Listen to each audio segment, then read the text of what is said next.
The rain had been falling since noon, a slow, deliberate rain that didn't seem to want to finish anything, and Sophie Bennet stood at the kitchen window, watching it streak the glass in long, unhurried lines. Behind her, the pasta water had gone from a rolling boil to a dead simmer because she'd forgotten to turn it down 20 minutes ago, and she hadn't noticed until the smell of scorched starch reached her. She turned off the burner without looking at it.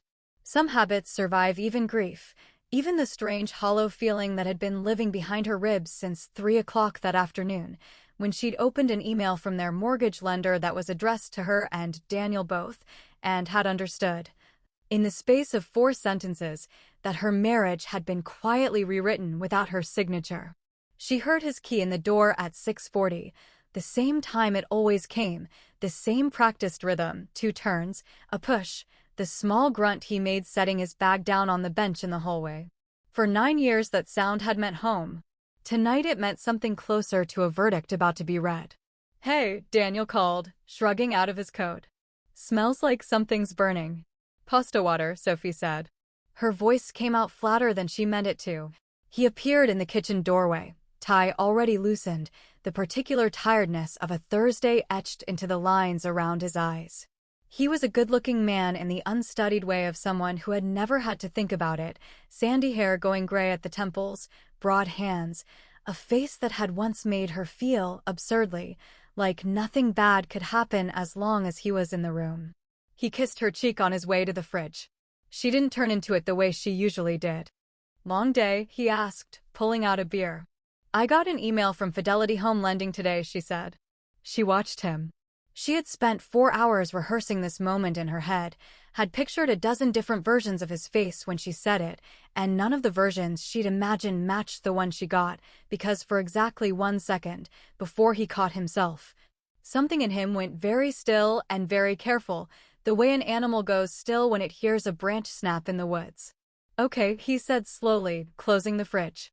"What did it say?" "You tell me, Daniel." "Soph, I don't know what you're." "Don't." The word came out sharper than she intended, and she watched it land on him like a slap. "Don't do the thing where you make me spell it out so you can decide how much to admit to." I read the whole email. "I know we have a home equity line of credit now. I know it's for $140,000. I know it was opened 11 weeks ago.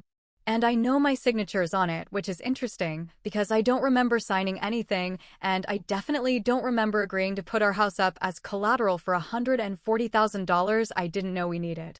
The kitchen went very quiet.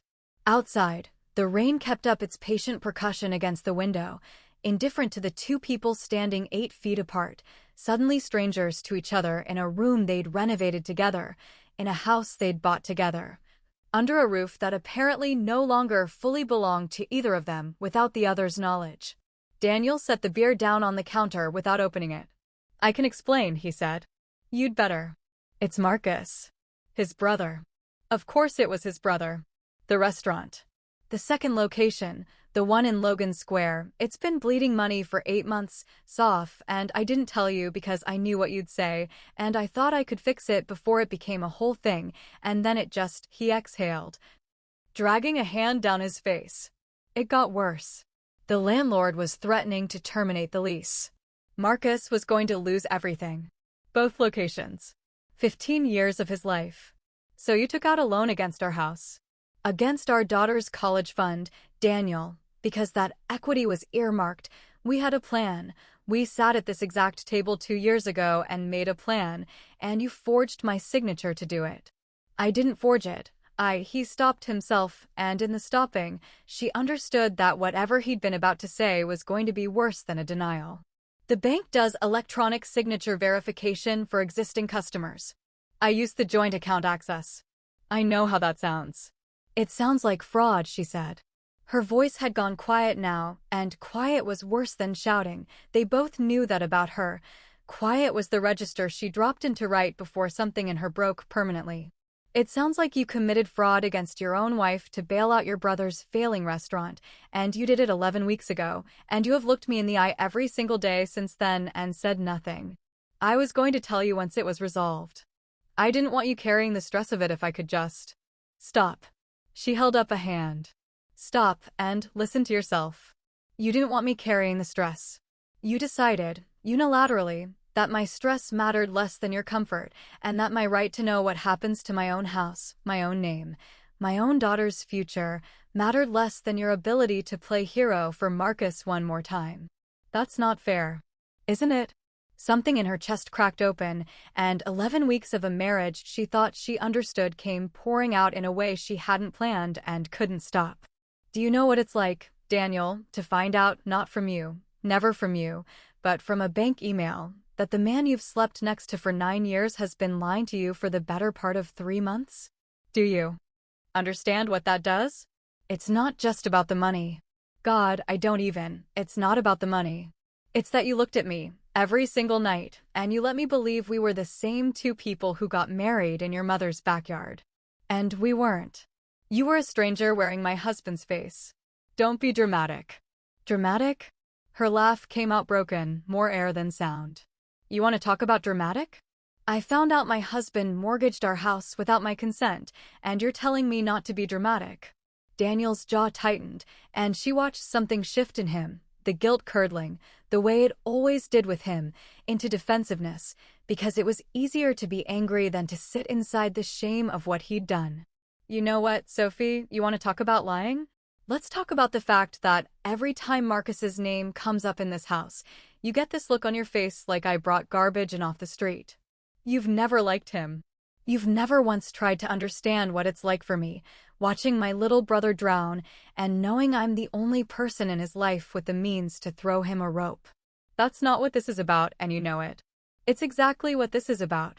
His voice rose for the first time, and it startled her, the way it always did, because Daniel didn't yell, hadn't yelled in years, had made a quiet private religion out of being the calm one, the reasonable one. The one who didn't inherit his father's temper. You act like family loyalty is some foreign concept to you, but I watched you wire $8,000 to your cousin Rachel 2 years ago without asking me first, and I didn't call it fraud. I didn't call it a betrayal. I trusted that you knew what you were doing because you're my wife and I love you and I believe you have good judgment. That is not remotely the same thing, and you know it. I told you about that transfer the same week. I didn't put our house up as collateral. I didn't forge your name on a federal loan document. There's a difference, Daniel, between trusting your wife's judgment and committing a crime to avoid an uncomfortable conversation. He flinched at the word crime, and for a moment neither of them spoke. The kitchen clock ticked. Somewhere upstairs, their daughter Maya's radio hummed faintly through the floorboards, oblivious, 14 years old and doing her homework, not knowing that the ground beneath her bedroom had just been quietly sold out from under her without her parents agreeing on it first. I'm not the villain here, Daniel said finally, and his voice had lost its heat, had gone instead into something rawer, something closer to pleading. I know how this looks. I know I should have talked to you. But you didn't see him, sophomore. You didn't see Marcus's face when he called me at 11 at night, crying, telling me he was going to have to let go of people who've worked for him for a decade, telling me he didn't know how he was going to look our mother in the eye if he lost everything Dad helped him build. I panicked. I made a call in the middle of the night that I shouldn't have made, and I've regretted it every day since, and I have been trying, God, I have been trying to find a way to tell you that wouldn't end exactly like this. There was no version of telling me that wouldn't end like this, Daniel, because the problem was never how you'd tell me. The problem is what you did. Sophie's eyes were burning now, and she hated it, hated that her body was betraying her with tears when what she wanted, what she needed, was to stay clear-eyed and precise, because precision was the only thing standing between her and completely falling apart. You didn't trust me enough to have the hard conversation. You didn't trust that I might actually have compassion for Marcus, that I might have said yes if you'd just asked me. Instead, you decided for both of us.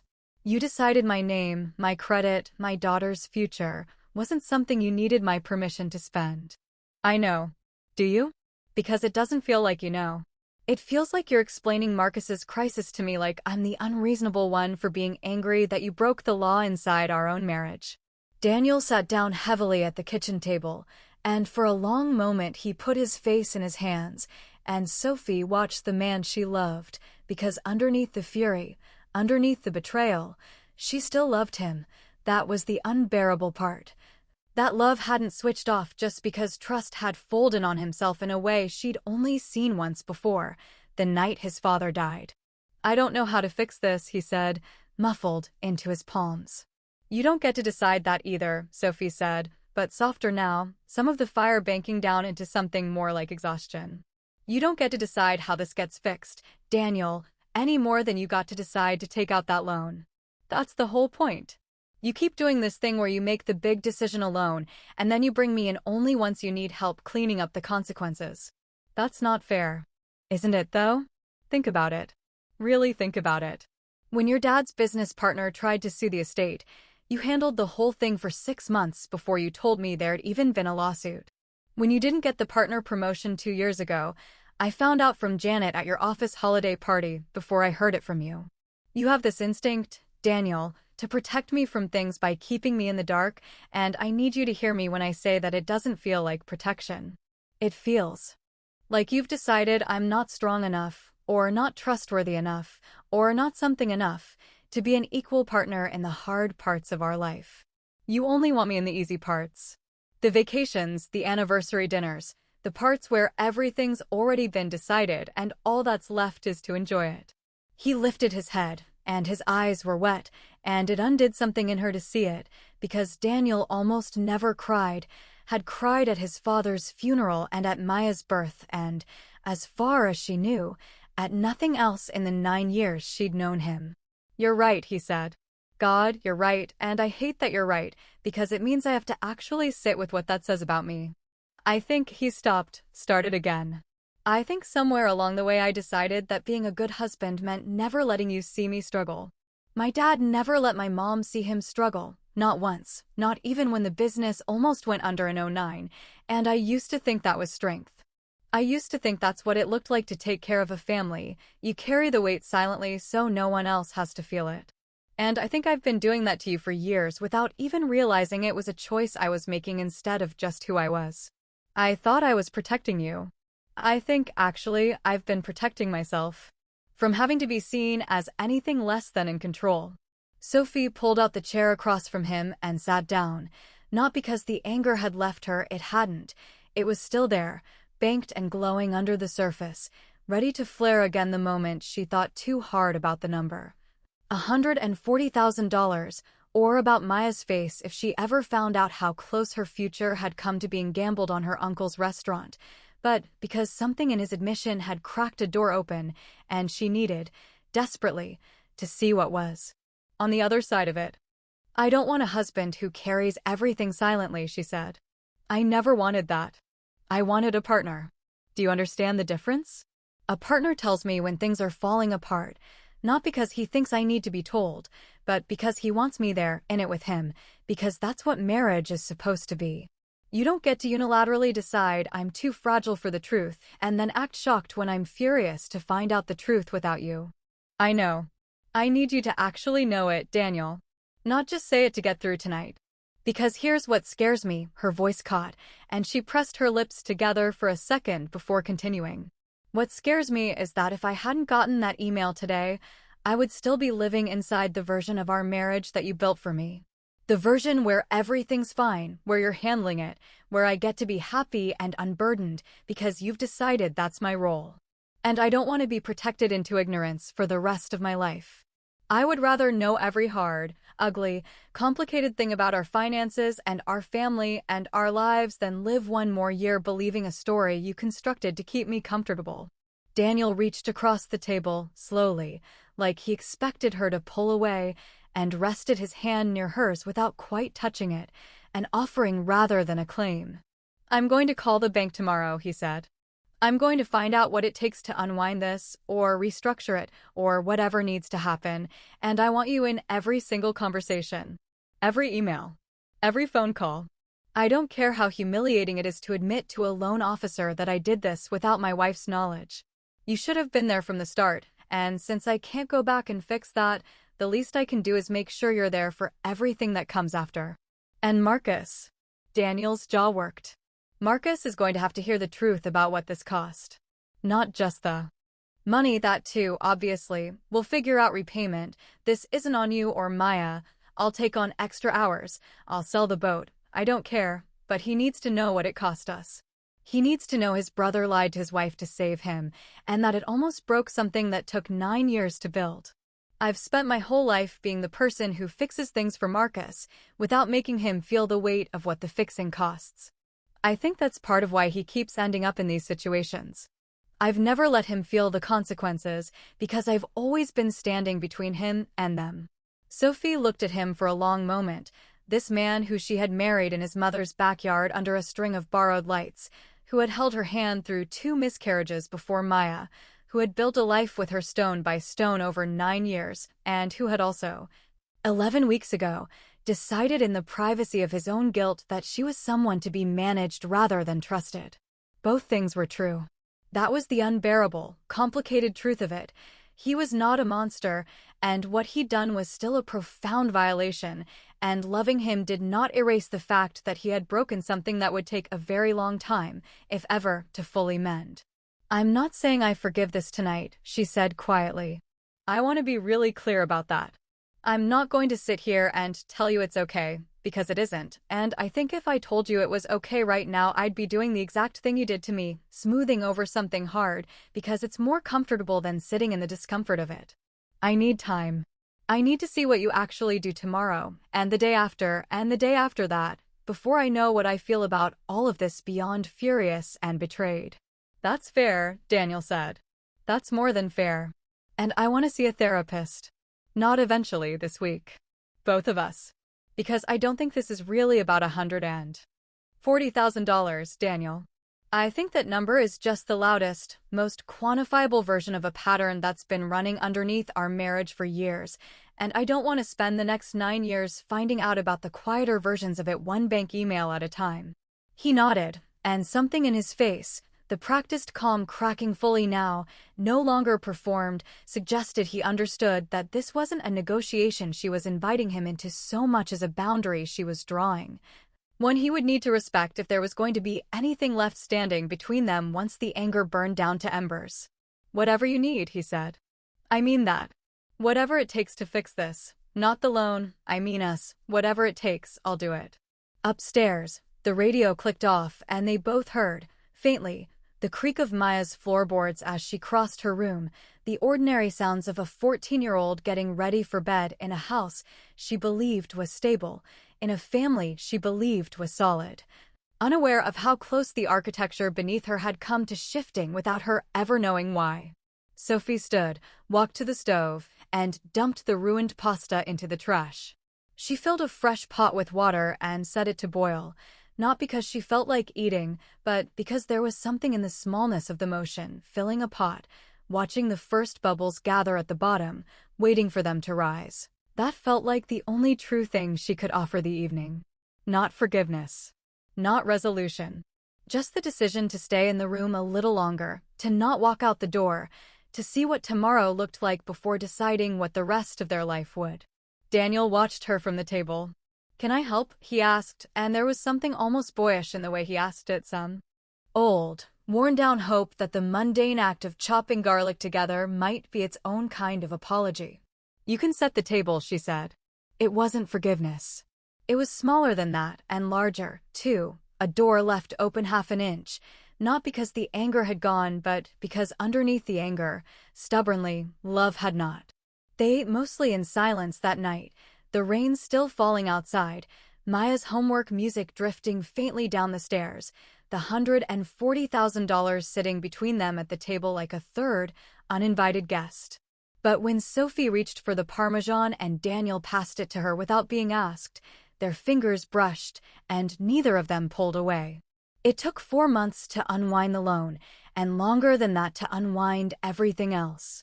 Daniel called the bank the next morning with Sophie sitting beside him, and she watched him say the words, "I need to disclose that this was opened without my wife's authorization to a loan officer named Priya." Watched the humiliation move across his face in real time and stay there, watched him not look away from it. They met with a lawyer. They met, twice a week for the first month, with a therapist named Dr. Okafor who had a way of sitting in silence that made both of them eventually say the things they'd been avoiding saying. Marcus came to the house on a Tuesday in March, and Sophie sat in the living room while Daniel told his brother, plainly, without softening it, what the last 4 months had cost, not just financially, though he told him that too, the number precise and unflinching. But the 4 months of a marriage lived under a low, constant static of distrust that hadn't fully cleared even now. Marcus cried. He offered to sell his half of the second location. Daniel told him that wasn't the point, that the point was never going to be paid back with a check, that what he needed from Marcus wasn't restitution, but a different kind of honesty going forward, the kind where you called your brother before things became a crisis instead of after. Sophie didn't forgive it all at once. There wasn't a single moment, no rain-streaked window epiphany, no soft-lit reconciliation scene, where the anger simply lifted and something clean and whole took its place. Forgiveness turned out to be less like a decision and more like a long, uneven road she and Daniel walked side by side, some days further apart than others, some days close enough to hold hands without either of them reaching first. There were nights, even 6 months later, when she'd wake at 3 a.m. with the number sitting in her chest like a stone, $140,000, and have to remind herself to breathe through it rather than around it. There were mornings when Daniel would catch her watching him across the kitchen with an expression he couldn't quite name, something between love and vigilance, and he'd understand, without either of them saying it, that trust wasn't something he'd get back in a lump sum. It would come to him the way it had been taken from her, in small pieces over time, earned in the accumulation of 1,000 ordinary honesties, a phone call about a bad quarter at work, a text about an awkward interaction with a client, the unglamorous daily practice of choosing to say the hard thing instead of managing it alone. By the following spring, the loan was gone, refinanced and restructured with both their names properly on it this time. Maya's college fund quietly rebuilt through 18 months of Daniel picking up freelance consulting on weekends he used to spend golfing. Marcus's restaurant survived, barely, through a combination of a renegotiated lease and Marcus, for the first time in his adult life, learning to ask for help before the walls were already caving in. Sophie still thought, sometimes, about that one still second in the kitchen doorway, the flicker of fear on Daniel's face, and she understood now that it hadn't been the face of a man trying to deceive her so much as the face of a man who had spent his whole life terrified of being seen as anything less than capable. A fear inherited from a father who'd never once let his family watch him struggle, passed down like a family heirloom nobody had ever agreed to keep. One evening in June, almost exactly a year after the email had arrived, Sophie stood again at the kitchen window, the light gold and unhurried this time. No rain, just the ordinary hush of early summer settling over the yard. Daniel came up behind her, the way he used to, and wrapped his arms around her waist, and this time she leaned back into it without having to decide to. "I keep thinking about that night," he said quietly into her hair. "The pasta water. I burned 2 pots of pasta water that year," she said. "It became a kind of tradition." He laughed, a small, surprised sound, and she felt it in his chest against her back. "I'm sorry," he said, not for the first time, but this time it landed differently, worn smooth by a year of proof rather than just words. "I know I've said it 100 times. I'm going to keep saying it." "I know," Sophie said. She turned in his arms to face him, studying the lines around his eyes, the gray that had crept a little further into his temples over the last 12 months, evidence of a year that had aged them both. "I don't think I need you to keep apologizing. I think what I need is what you've actually been doing, calling me before the crisis instead of after. Staying in the room when it's uncomfortable instead of deciding you know what I can handle." "I can do that," he said. "I am doing that. I want to keep doing that for the next 40 years, if you'll let me." She thought about the woman who had stood at this window a year ago, hollowed out and furious, certain the ground beneath her marriage had been sold out from under her, without her consent, and she thought about how, in a strange way, that terrible night had ended up being the thing that forced them to build something more honest than what they'd had before. Not because the betrayal had been worth it. It hadn't. She would never tell him it had been worth it, because some costs shouldn't be reframed as gifts just because something good eventually grew in the wreckage. But she could hold both truths at once now, that he had broken something sacred, and that in the slow, unglamorous work of repairing it, they had built a version of their marriage more honest than the one that had existed before the break. A marriage where the silences were no longer a place to hide things, but simply moments of rest between two people who had finally learned to tell each other the truth, even when, especially when, it was hard. 40 years, she said. Let's start with tomorrow and see how it goes. Outside, the last of the evening light moved slowly across the yard, gold and unhurried, asking nothing of either of them except to stay a little longer and watch it fade.